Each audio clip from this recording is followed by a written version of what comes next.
Bonjour à vous tous, mon nom c'est la sœur Myrlène. Aujourd'hui nous allons parler de la circoncision de cœur. Lisons Jérémie 9 du verset 25. La Bible dit, voici les jours viennent, dit l'Éternel, où je châtierai, où j'interviendrai, où j'agirai contre les faux circoncis qui ne le sont pas du cœur. Comme sujet pour aujourd'hui, on peut dire, on peut vous poser cette question, est-ce que votre cœur est circoncis? Si on définit le mot circoncis signifie couper ce qui est mauvais pour que se développent les sentiments et les vertus qui rendent forcément sain d'esprit et noble de cœur. Ce circoncis est s'enlever un mal pour faire un bien ou se détourner, arrêter de faire le mal pour faire le bien. Ce circoncis, c'est rompre tout le lien avec le monde corrompu de péché. Ce circoncis, c'est se tenir en garde contre les faux circoncis.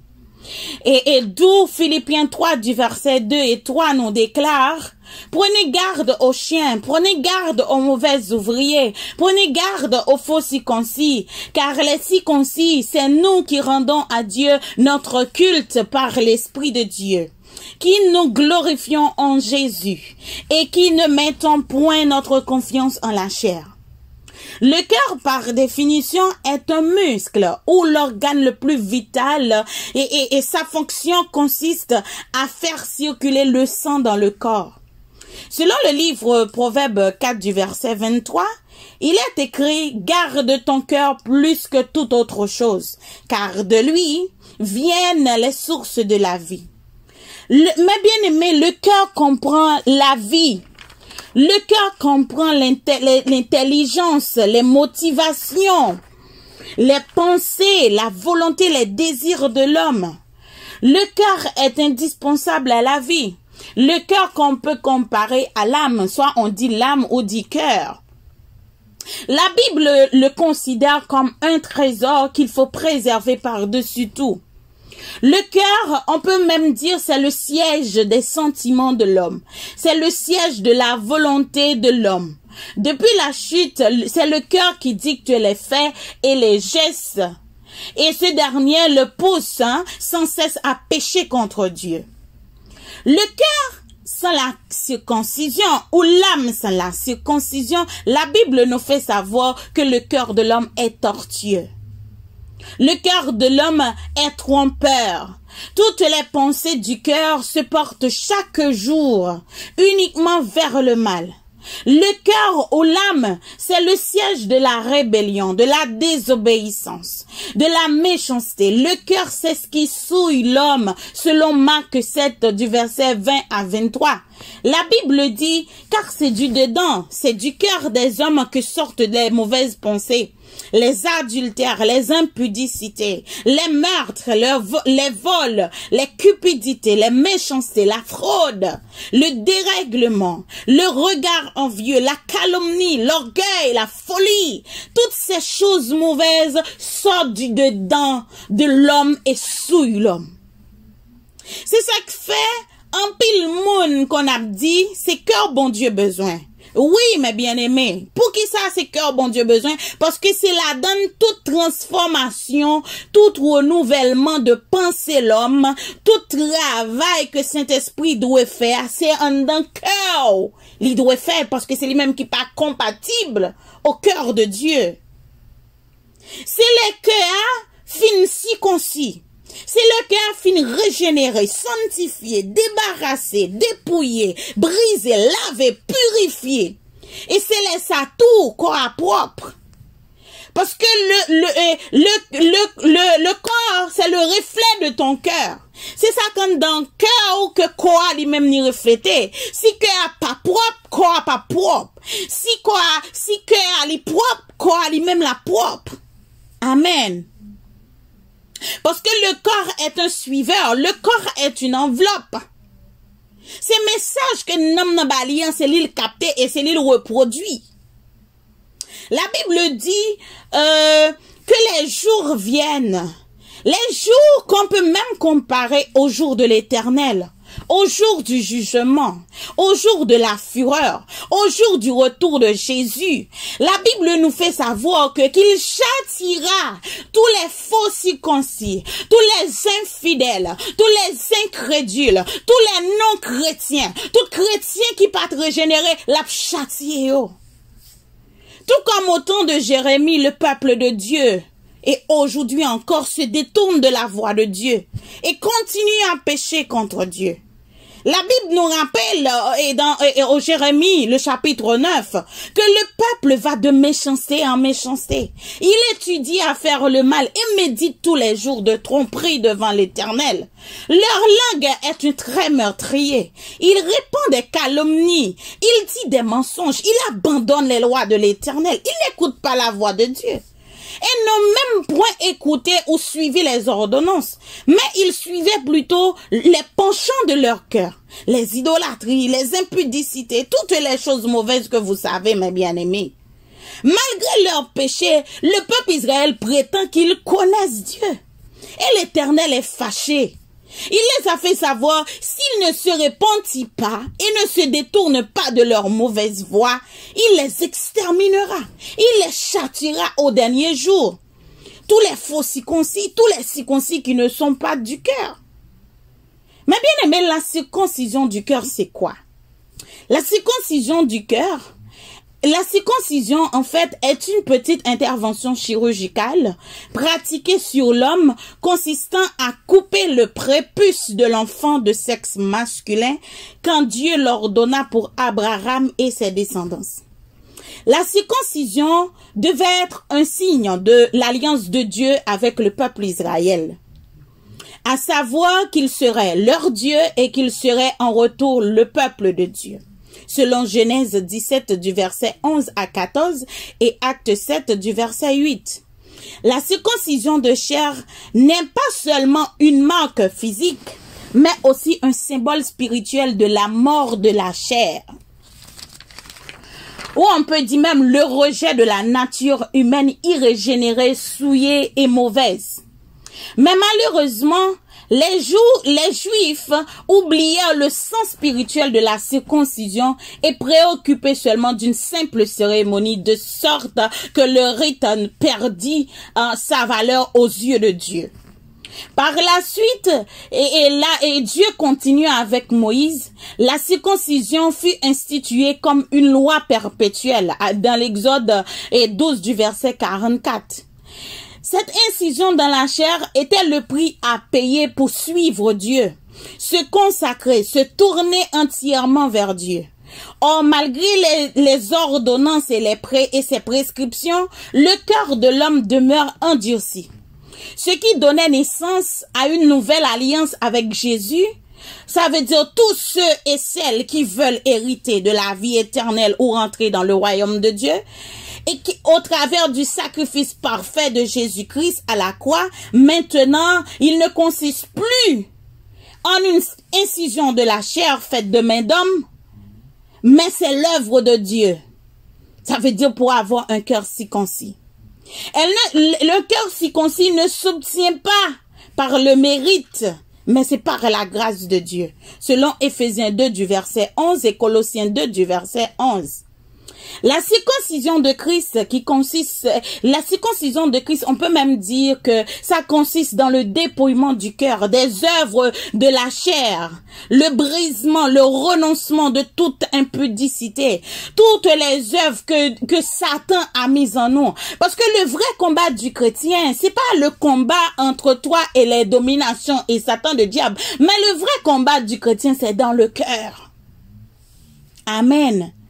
Parce que la Bible dit que circoncision de Christ, c'est lorsqu'on se dépouille de l'idolâtrie, de la magie, de la dissolution, de la débauche, les inimitiés, la haine, les querelles, les jalousies, les animosités, les violences, les agressivités, les disputes, les divisions, les sectes, les polémiques religieuses. En d'autres termes, c'est un changement radical du cœur. C'est l'abandon total du péché de tous ceux qui souhaitent hériter de la vie éternelle. Selon Hébreux 9 du verset 1 à 15 et Galates 5 du verset 17 à 21. Contrairement à la circoncision de la chair, celle du cœur établit une relation intime entre Dieu et l'homme. Cette circoncision de cœur se laisse conduire par le Saint-Esprit et cherche éperdument à plaire à Dieu. Pour remédier à tous les péchés, la Bible nous présente des étapes de la circoncision de cœur. Premièrement, comme première étape, c'est confesser le péché. Parce que majoritairement, oh oui, péché en pile, ne va qu'à confesser. Mais la Bible nous dit confesser le péché. Confesser le péché, c'est quoi? C'est avouer, c'est admettre, c'est reconnaître, c'est demander pardon pour le péché. Et plus loin, la parole nous déclare dans Proverbe 23 du verset 13 que celui qui cache ses transgressions, qui cache ses péchés, qui cache ses iniquités ne prospérera point. Mais celui qui les confesse, c'est-à-dire et les abandonne, obtiendra grâce, obtiendra miséricorde, obtiendra compassion. Ça veut dire faut nous balaguer péché au devant bon Dieu pour nous demander pardon. C'est la première étape de la circoncision de cœur. La deuxième étape, l'y constituer dans le renoncement du péché, renoncer au péché.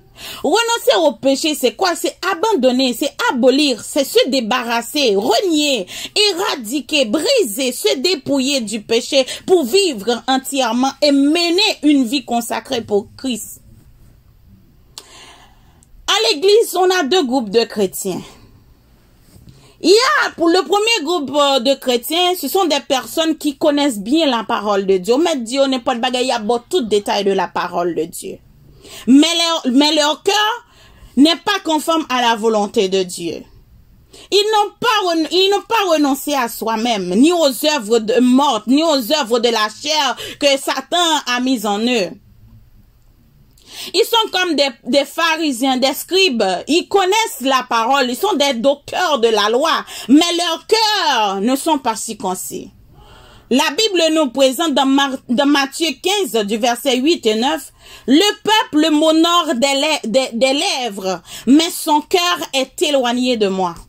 C'est en vain qu'il m'honore en enseignant des préceptes qui sont des commandements d'hommes. » Dans Ésaïe 29 du verset 13, la parole nous dit, le Seigneur dit, quand le peuple s'approche de moi, il m'honore de la bouche et des lèvres, mais son cœur est éloigné et la crainte qu'il a de moi n'est qu'un précepte de tradition humaine.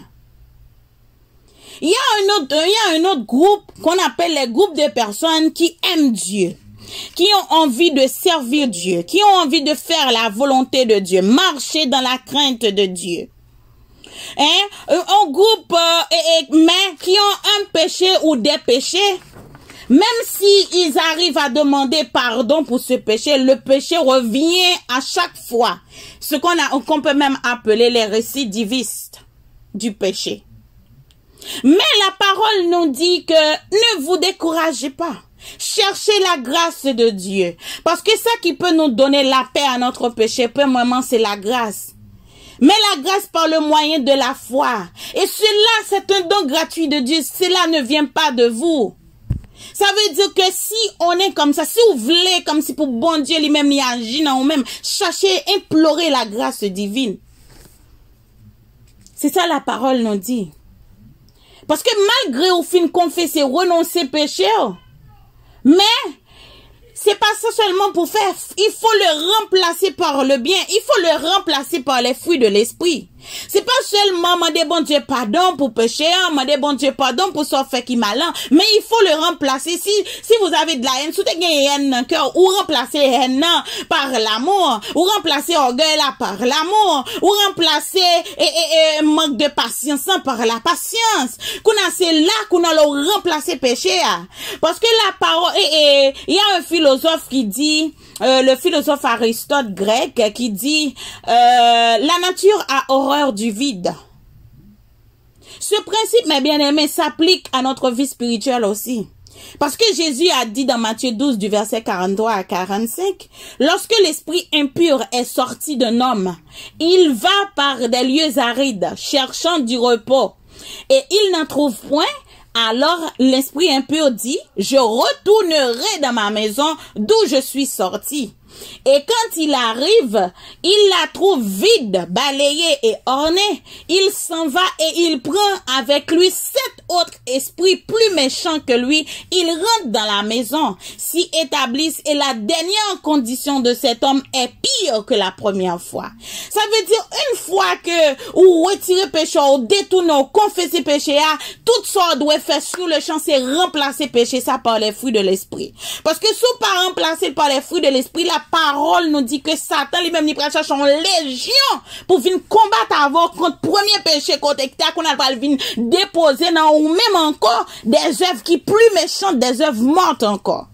Ça veut dire que c'est pas prier pour demander bon Dieu pardon seulement, des fois nous en pile nous faire ça, mais c'est remplacer péché par les fruits de l'esprit selon Galates 5 du verset 22. Et la troisième étape pour éviter, la troisième étape de la circoncision du cœur, c'est de fuir le péché, c'est couper la source du péché. C'est le meilleur moyen de ne pas céder et revivre dans le péché. C'est de fuir le péché. Sinon, prenons l'exemple de Joseph et la femme de Potiphar dans Genèse 19. Dans Genèse 39, ça veut dire que la meilleure façon pour éviter le péché, pour ne pas vivre le péché, c'est de le fuir. Et plus loin aussi, apôtre Paul le disait dans 1 Corinthiens 6 du verset 18 et 1 Corinthiens 10 du verset 14, apôtre Paul le disait, la meilleure façon d'avoir le contrôle sur le péché, c'est fuir l'impudicité, fuir l'idolâtrie et quelques autres péchés. Et ce péché restera hors de votre corps. Mais ne le contrecarrez pas. Ne le contrecarrez pas en pensant que vous êtes fort et que vous avez la présence de Dieu en vous et aucun péché n'a le pouvoir sur votre corps. Non, mes bien-aimés, détrompez-vous. Quelle que soit votre connaissance, votre sagesse, votre intelligence de Dieu. Prenons l'exemple, si nous prenons l'exemple d'un roi puissant, le Salomon, le plus grand roi de tous les temps. Salomon qui était réputé par sa richesse et sa sagesse. Salomon a échoué malgré tout. Selon 1 roi 11, le verset 1 à 11. Parce que la parole nous dit que le roi Salomon aima beaucoup les femmes étrangères. Alors que, appartenant aux nations dont l'Éternel avait dit aux enfants d'Israël, vous n'irez point chez elles et elles ne viendront point chez vous. Elle tournera certainement vos cœurs du côté de leur Dieu. Et Salomon lui-même n'est pas réfléchi avec ça, il pas accepté ordonnance, il pas fuir péché, il pense que il y a grâce suffisante dans pour être capable de combattre. C'est vrai dans le jeune âge, tout a été bon, tout a été parfait, mais lorsque on commençait du verset 4, la parole nous dit, et dans 1 roi 11 du verset 4, à l'époque de la vieillesse de Salomon, là qu'on a perdu toute force vive pour lutter. À l'époque de la vieillesse de Salomon, ces femmes inclinaient son cœur vers d'autres dieux. Et son cœur ne fut point tout entier à l'Éternel son Dieu. Salomon alla après les Astartés, les divinités des Sidoniens. La parole nous dit que abomination, il courit après abomination yo. Il courit que Salomon même il fait des bagages qui mal devant Dieu, bon Dieu. Salomon bâti sous montagne et qui est en face de Jérusalem, yon gros hôtel pour Baal, un gros hôtel pour Kemosh, l'abomination de Moab et pour Moloch, l'abomination d'Amon. Et ceci dit, c'est pas un seul là, il bâti, il fit ainsi pour toutes ces femmes étrangères, pour que rejoignent un côté pour offrir des sacrifices, des parfums pour ti Dieu. L'Éternel fâché contre Salomon. La parole nous dit parce que Salomon détournait que de l'Éternel. Mais Salomon, la parole nous dit que il n'a pas observé ordre de l'Éternel encore. Et l'Éternel dit à Salomon comme ça, puisque c'est comme ça ou agit, puisqu'on pas observé commandement, mais puisqu'on pas respecté alliance moi, ou brisé alliance moi avec nous, puisqu'on pas respecté loi que m'te établi yo, que m'te prescrit yo, m'a déchiré royaume moi. M'a baili à serviteur. Ou imaginons qui ça péché, fait péché donne la honte. Péché nous humilie. On nous t'a supposé railler péché pour pas t'a quitter le brancher devant porte la caillou. Et nous gagnons encore la 4e étape qui dit libérez-vous de l'empire du péché. Libérez-vous de la culpabilité, de la condamnation du péché. Apôtre Paul nous parle de son emprisonnement, incarcération du péché dans Romains 7. La parole nous dit que l'apôtre Paul a dit que le péché saisissait des occasions en lui pour produire toutes sortes de convoitises. Et nous connaissons convoitises, ce sont des désirs extrêmes et sans scrupules. L'apôtre Paul dit à chaque fois qu'il veut faire du bien, c'est le mal qui est attaché et habite en lui. Ça veut dire, malgré qu'il prenait plaisir dans la loi de Dieu, il veut faire la volonté de Dieu, mais une loi de péché lutte dans son cœur et le rend vulnérable et captif du péché. Mais apôtre Paul était intelligent. En écoutant la voix de son Dieu, qui lui pousse à la circoncision de son cœur, qui lui pousse à la sanctification, qui lui pousse à la purification. Et apôtre Paul, la parole nous dit que il croit que bon Dieu a pouvoir pour lui purifier, selon 1 Thessaloniciens 5 du verset 23. En menant ce grand combat de la foi, en activant la grâce, la puissance de Dieu sur sa vie. Parce que la parole nous dit là où le péché abonde, la grâce de Dieu a surabondé. Oh mon Dieu, ça veut dire que pas arrêter dans le péché, pas dormir dans le péché, la grâce de Dieu immense, même si péché a été rouge parce que cramoisi, la parole dit seul suffit pour lui laver. Apôtre Paul t'y croit dans la puissance de Dieu, de la parole de Dieu. Là, avec la foi et l'amour qui est en Jésus-Christ, il a proclamé sous sa vie. C'est ça nous prenons dans Romains 8 du verset 1er et 2. Apôtre Paul dit, maintenant il n'y a donc aucune condamnation pour ceux qui sont en Jésus-Christ. En effet, la loi de l'esprit de vie en Jésus-Christ m'a affranchi de la loi du péché et de la mort. Apôtre Paul prend le dessus du péché. Et ça fait le Paul dit, si je vis, ce n'est plus moi qui vis, mais c'est Christ qui vit en moi. Parce que Calvin circoncis, soit elle a pas agi, c'est pas lui qui a pas agi, mais c'est le Saint-Esprit de Dieu qui agit dans lui-même. C'est le Saint-Esprit de Dieu qui conduit. C'est le Saint-Esprit de Dieu qui agit fortement en lui-même pour lui capable de proclamer la parole. Il y a parfois des péchés qui dans la vie, là où on finit fait toute étape, ça ou pas marcher. C'est pour prendre la parole, pour déclarer ça sur la vie. Maintenant, il n'y a donc aucune condamnation. Si Satan lui-même, il tape incarné dans la tête, pour lui dire péché, ça c'est lui capture. Pour lui dire péché, ça c'est lui qui faut pas hériter, c'est là. Regardez, c'est pour camper par la foi et par la grâce de Dieu qui a été donnée à la croix. Pour dire non, arrêtez et sachez que je suis Dieu. Parce que bon Dieu, non, il domine sous péché, il domine sous iniquité, le châtiment qui nous donne la paix est tombé sur Jésus. Parce que maître sur que ça, ou dit ça que moi libre pour me servir, bon Dieu. Amen. La 5e étape qu'on peut dire et qu'on peut même vous encourager, c'est rester, demeurer ferme de la parole de Dieu. Mais bien aimé, c'est ayez soif de Dieu, se concentrer, se focaliser, mettez en pratique au jour le jour, on peut même dire constamment la loi de Dieu. La parole nous dit dans Colossiens 3 du verset 16 que la parole de Dieu habite en vous. Instruisez-vous. Plus loin, apôtre Paul a écrit dans Hébreux 4 du verset 12.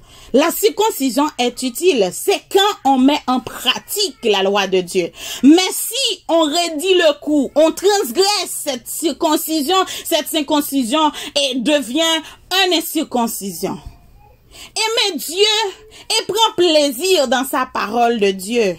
Jésus disait dans Jean 14 du verset 23, si quelqu'un m'aime, il gardera ma parole et mon Père l'aimera. Nous viendrons à lui et nous ferons en lui notre demeure.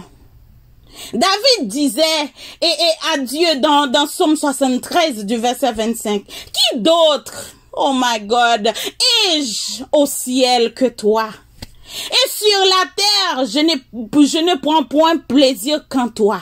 Ça veut dire ça, c'est ta parole de ton côté. Et ça te fait que les n'a pli parole David, yo malgré ta David, bon Dieu, pas ta capable jeune David, yon homme selon quel. Les garçons, un homme qui humble. Nèg la, li contempler les bienfaits de bon Dieu dans la ville. Li songe na qui est alté, qui côté bon Dieu sorti avec, qui côté le mettel. Parce que généralement, les bon Dieu prennent nous en bas, bon Dieu a fait route avec nous, li mette nous dans niveau top. Nous quitter abondance et richesse là, li vin reposer sur nous-mêmes et ça fait que nous vin river nous barrer l'autre route à l'autre monde parce que bon Dieu dit j'aime moi soeur un tel a servi non j'aime moi frère un tel a servi non est-ce que si me lever le même j'ai pas soeur un tel est-ce qu'elle pas briser alliance là malgré David te vinois mais David te gon cœur humble un adorateur un monde qui contemplait à chaque jour, à chaque moment de sa vie les bienfaits et les refaits de Dieu. Lui élevé le plus haut.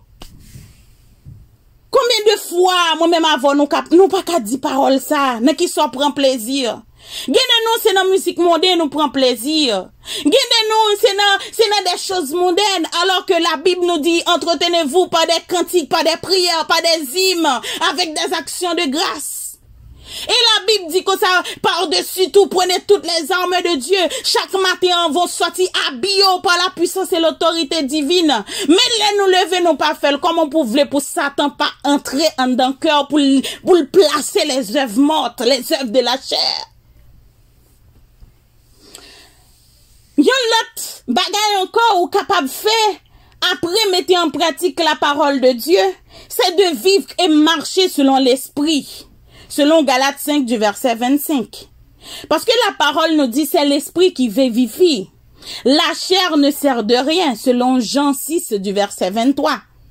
Restez à l'école du Saint-Esprit, mes bien-aimés, et laissez le Saint-Esprit faire le travail en nous. Laissez le Saint-Esprit nous purifier. Lorsque nous lisons, nous capables de dire dans Ézéchiel 36 du verset 25 à 27, la parole dit, je répandrai sur vous une eau pure. Et vous serez purifiés. Je vous purifierai de toutes vos souillures et de toutes vos idoles. Je vous donnerai un cœur nouveau et je mettrai en vous un esprit nouveau. J'ôterai de votre corps le cœur de pierre, le cœur insensible que vous avez, que nous t'ai gagné premièrement dans un premier temps. Mon Dieu dit, l'a changé que ça. La bonne ou un cœur de chair, un cœur d'amour, un cœur qui remplit de la présence de Dieu, un cœur qui remplit de la puissance de Dieu, un cœur qui saint. Amen. Et puis il dit dans verset 27 là, je mettrai mon esprit en vous. Et je ferai ça en sorte que vous suiviez mes ordonnances et que vous observiez, pratiquiez mes lois. Amen. La parole fait nous connaître nous-mêmes pas propre intelligence pas nous, pas propre force pas nous pas capables. Mais si nous reconnaissons notre Dieu, c'est le Dieu de force, c'est le Dieu de conseil, si nous restons à ses pieds, la voltiger avec nous. Péché ça qui marre, qui emprisonne depuis 5 ans, depuis 10 ans, qui faut pas qu'à prendre la scène, qui faut retarder dans l'évangile là, qui est péché avancé, bon Dieu dit comme ça, li gen remède à lui-même, laguer au bas le Saint-Esprit, plonger dans la grâce de Dieu, et ou fâche un résultat. À chaque fois qu'on va prier, à chaque fois qu'on va jeûner, pour le péché il fini, il vient nous tourner récidiviste dans la vie, nous venons tout matin pas décourager, parce que le sang de Christ a été versé à la croix, alléluia, parce que il vient faire nous en vie nouvelle, nous te là, et nous pas même moun encore. Nous pas même moun encore. Parce que la parole nous dit, si quelqu'un est en Christ, il est une nouvelle créature, les choses anciennes sont passées, et voici toutes choses sont devenues nouvelles. Confiez en Dieu. Laguez dans l'abondance de Dieu, l'abondance de la grâce de Dieu. Confiez dans la puissance et l'autorité divine. Péché ça qui campait comme un défi devant aujourd'hui, ou va chercher l'eau pas pour elle.